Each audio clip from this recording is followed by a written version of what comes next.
జై శ్రీమన్నారాయణ. అందరికీ నమస్కారం.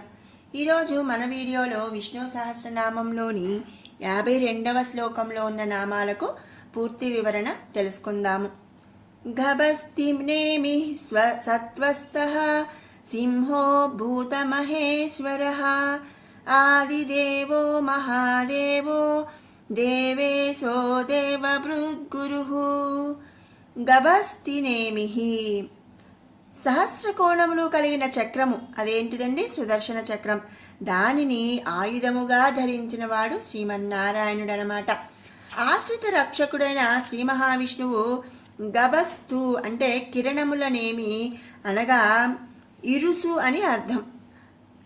కిరణములకు ఇరుసుగా ఉండునటువంటి వాడు సూర్యుడు కనుక శ్రీ మహావిష్ణువు సూర్యుడి స్వరూపమైన జీవులకు ఆధారభూతమవుతున్నాడు. ఇక గభస్తినేమి అంటే సుదర్శన చక్రమును ఆయుధంగా ధరించిన వాడు, దానికి ఆధారభూతమైనటువంటి వాడు కాబట్టి స్వామిని మనం ఇక్కడ గభస్తినేమి అనే నామముతో స్తుతించుకుంటున్నాము. తర్వాత నామం సత్వస్థః. శ్రీ మహావిష్ణువు సత్యగుణ ప్రధానుడు, భక్తుల మనసులనందు కొలువై ఉండేవాడు. ఎవరైతే తనని త్రికరణ శుద్ధిగా ఆరాధిస్తారో వారికి సకల శుభములను కూడా ప్రసాదించేవాడు శ్రీమన్నారాయణుడు అనమాట. భక్తుల యొక్క కర్మలను క్షరం చేసి అంటే నాశనం చేసి వారికి మోక్షమును ప్రసాదించేవాడు.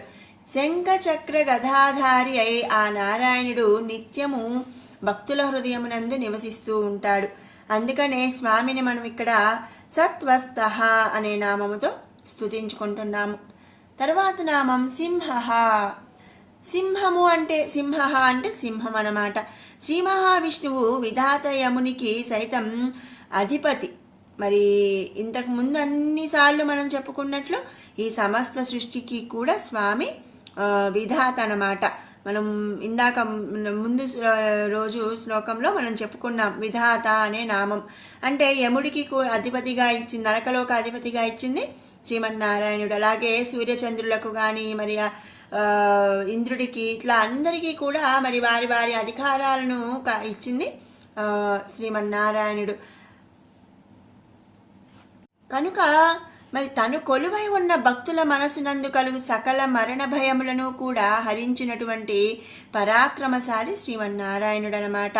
తనను అర్చించే భక్తులను పాపరహితులుగా చేసి వారికి మోక్షగామిని ప్రసాదించినటువంటి వాడు శ్రీమన్నారాయణుడు. భక్తుల కొరకు యముడిని అతని దూతలను సైతం హింసించినటువంటి వాడు శ్రీమన్నారాయణుడు.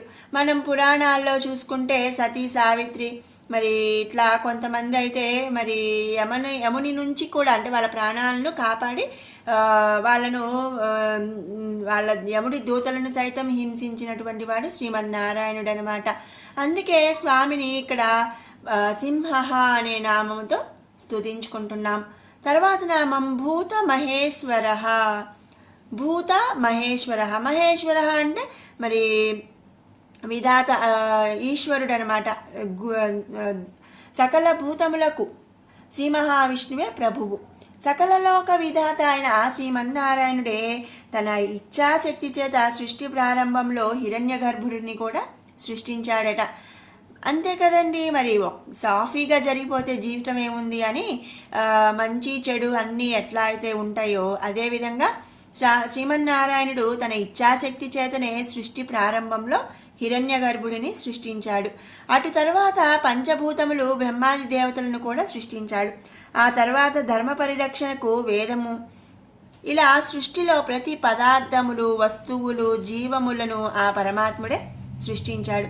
కనుక సకల భూతములకు ప్రభువు ఆయనే కాబట్టి సకల భూతములను సృష్టించింది శ్రీమన్నారాయణుడే కాబట్టి ఇక్కడ మనం స్వామిని భూత మహేశ్వరః అనే నామముతో స్తుతించుకుంటున్నాము. తర్వాత నామం ఆదిదేవః. ఆదిదేవః.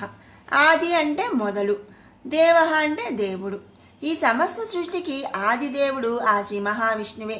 ఇంతకు ముందు మనం చెప్పుకున్నట్టు సృష్టి మరి సృష్టికి ముందు సృష్టి తర్వాత సృష్టిలో ఉన్నది శ్రీ మహావిష్ణువే. అంటే ఆయన తర్వాతే మరి ఆయన నుంచే స్వామి నుంచే ఈ సకల సృష్టి కూడా ఉద్భవించింది కాబట్టి ఆయనకు ముందు ఇంకెవరూ లేరు కాబట్టి ఆయనే ఆదిదేవుడనమాట. ఆ స్వామి నిత్యస్వరూపుడైనటువంటి శ్రీ మహావిష్ణువుకి ఇక ఆది అంతములు జనన మరణాలు అనేవి ఏవీ లేవు.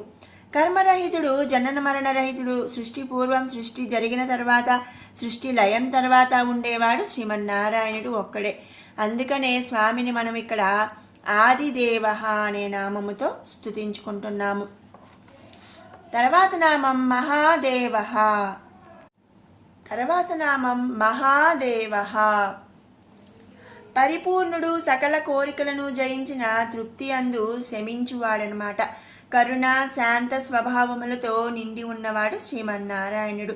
లోక విధాత, అలాగే లోకరక్షకుడు, ఆదిదేవుడు అయినటువంటి శ్రీమన్నారాయణుడే తన సృష్టించిన బ్రహ్మాది దేవతలు, మానవాది జీవులను ఈ మాయా ఆవరణనందు కర్మల చేయుట చూచుచూ వినోదిస్తూ మళ్ళీ మహాప్రళయమందు తనలో లయం చేసుకొను మహాదేవుడు ఆయనే అన్నమాట. అంటే మనం ఒక్క మాటలో చెప్పాలి అంటే ఈ సకల సృష్టి కూడా ఆయన యొక్క ఒక ఆట బొమ్మలు. ఆయన ఎలా ఆడిస్తే అలా ఆడే ఆట బొమ్మలు. అంతేకాని ఈ మనం కొంతమంది చూస్తూ ఉంటాము, ఇది నేనే చేశాను, నేనే గొప్ప, లేకపోతే నా వల్లే అయింది.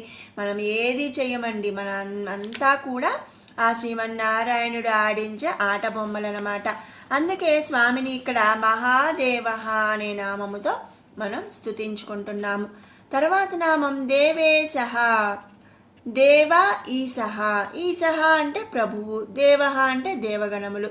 ఈ సకల దేవగణములకు కూడా ప్రభువు శ్రీమన్నారాయణుడు. అతడే దేవతలకు స్థానమును, శక్తులను కల్పించినటువంటి వాడు. అలాగే ఆరాధించబడువాడు, పరబ్రహ్మ స్వరూపుడు. సకల దేవకార్యములను తన ఆజ్ఞ చేతనే జపించు శక్తిమంతుడనమాట. అందుకనే స్వామిని దేవేశ అనే నామముతో మనం ఇక్కడ స్తుతించుకుంటున్నాము. తర్వాత నామం దేవభృద్గురు. దేవభృద్గురు, దేవతల చేత ఆరాధించబడివాడు. దేవతలకు వారి వారి స్థానములందు చేయవలసిన కార్యములను బోధించువాడనమాట. ద్వాపర యుగంలో భూదేవి భూభారం పెరిగిపోయిందని శ్రీ మహావిష్ణువుతో మొరపెట్టుకోగానే భూభారం తగ్గించడానికి తను కృష్ణావతారంలో అవతరిస్తానని, ఆదిశేషుడు తనకు అండగా పుడతాడని చెప్పి ఇంద్రాది దేవతల అంశలు ఏ ఏ రూపాలలో జన్మించాలో బోధించాడు. ఇక లోక కళ్యాణార్థం రామావతారం ధరించినప్పుడు దేవతాంశలు ఎలా ఏ రూపంలో జన్మించాలో బోధించాడు. ఇలా సకల కర్మల అందు కూడా అతడే దేవతలకు మార్గదర్శి అన్నమాట. భృద్గురు, దేవ భృద్గురు. గురువు అంటే గురువు, భృద్గురు అంటే మార్గదర్శి, దేవ భృద్గురు అంటే దేవతలకు మార్గదర్శి. అందుకనే ఇక్కడ శ్రీమన్నారాయణుడిని మనం దేవభృద్గురు అనే నామముతో స్తుతించుకుంటున్నాము. ఇది 52వ శ్లోకంలోని నామాల యొక్క పూర్తి వివరణ. ఇప్పుడు 51 నుంచి 60వ శ్లోకం వరకు కూడా ఒకసారి పారాయణ చేసుకుందాము.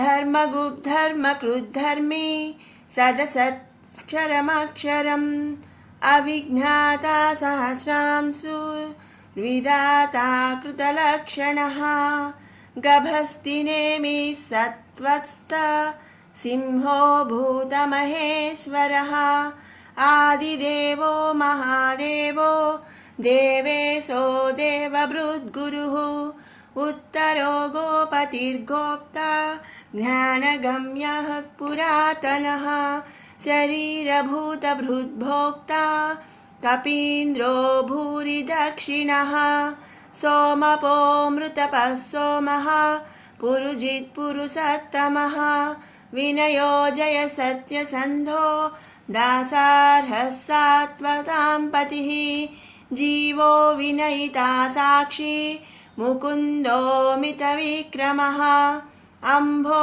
నిధిరనంతాత్మా మహోదధిశయోऽन्तకః అజో మహార్హः స్వభావ్యో జితామిత్రः ప్రమోదనః ఆనందో నందనో నంద సత్యధర్మా త్రివిక్రమః మహర్షిః కపిలాచార్యः కృతఘ్నో మేదినీపతిః త్రిపదస్త్రిదశాధ్యక్షో మహాశృంగः కృతాంతకృత్ మహావరాహో గోవింద सुषेणः कनकाङ्गदी गुह्यो गभीरो गहनो गुप्तश्चक्रगदाधरः वेधास्वाङ्गोजितः कृष्णो दृढः संकर्षणोच्युतः वरुणो वारुणो वृक्षः